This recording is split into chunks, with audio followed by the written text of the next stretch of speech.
ایک بادشاہ کے دربار میں ایک اجنبی نوکری کی طلب کے لیے حاضر ہوا۔ قابلیت پوچھی گئی، کہا کہ سیاسی ہوں۔ عربی میں سیاسی معاملہ فہم کو کہتے ہیں۔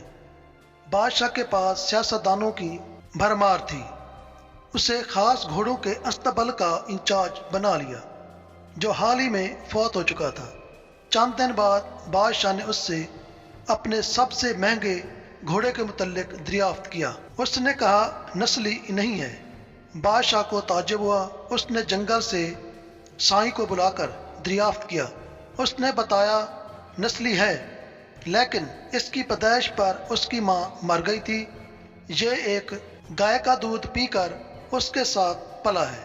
مسئول کو بلایا گیا اور کہا تم کو کیسے پتہ چلا کہ گھوڑا اصلی نہیں ہے؟ اس نے جواب دیا جب یہ گھاس کھاتا ہے تو گایوں کی طرح سر نیچے کر کے، جبکہ نسلی گھوڑا گھاس منہ میں لے کر سر اٹھا لیتا ہے۔ بادشاہ اس کی فراست سے بہت متاثر ہوا۔ مسئول کے گھر اناج، گھی اور پریتوں کا گوشت بطور انعام بھجوایا، ساتھ ساتھ اسے ملکہ کے محل میں تعینات کر دیا۔ چند دنوں بعد بادشاہ نے مصاحب سے بیگم کے بارے میں رائے مانگی۔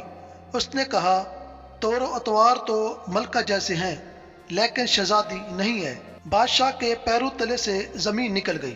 حواس بال ہوئے تو ساس کو بلا بھیجا، معاملہ اس کے گوش و گوار کیا۔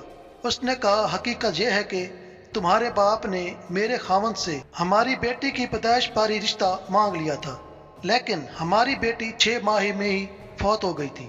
چنانچہ ہم نے تمہاری بادشاہت سے قریبی تعلقات قائم کرنے کے لیے کسی کی بچی کو اپنی بیٹی بنا لیا۔ بادشاہ نے مصاحب کو بلا کر پوچھا تمہیں کیسے معلوم ہوا؟ تو اس نے کہا خاتموں کے ساتھ سلوک جہلوں سے بدتر ہے۔ بادشاہ اس کی فراست سے خاصا متاثر ہوا۔ بہت سا اناج، بھیڑ بکریاں بطور انعام دیں، ساتھ ہی اسے اپنے دربار میں متعین کر دیا۔ کچھ وقت گزرا، مصاحب کو بلایا اور اپنے بارے میں دریافت کیا۔ مصاحب نے کہا جان کی امان پاؤں تو بادشاہ نے وعدہ کیا۔ اس نے کہا نہ تم شہزادے ہو اور نہ تمہارا چال چلن بادشاہوں والا ہے۔ بادشاہ غضبناک ہوا، مگر جان کی امان دے چکا تھا۔ والدہ کے محل پہنچا اور والدہ سے پوچھا کہ میں کون ہوں؟ والدہ نے کہا یہ سچ ہے کہ تم چراوے کے بیٹے ہو، ہماری اولاد نہیں تھی تو تمہیں لے کر پالا۔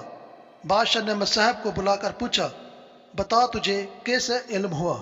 اس نے کہا کہ بادشاہ جب بھی کسی کو انعام و کرام دیتے ہیں تو ہیرے موتی جواہرات کی شکل میں دیتے ہیں، لیکن آپ بھیڑ بکریاں یا کھانے پینے کی چیزیں عنایت کرتے ہیں۔ یہ اسلوب بادشاہوں کا نہیں، چراوے کے بیٹے کا ہی ہو سکتا ہے۔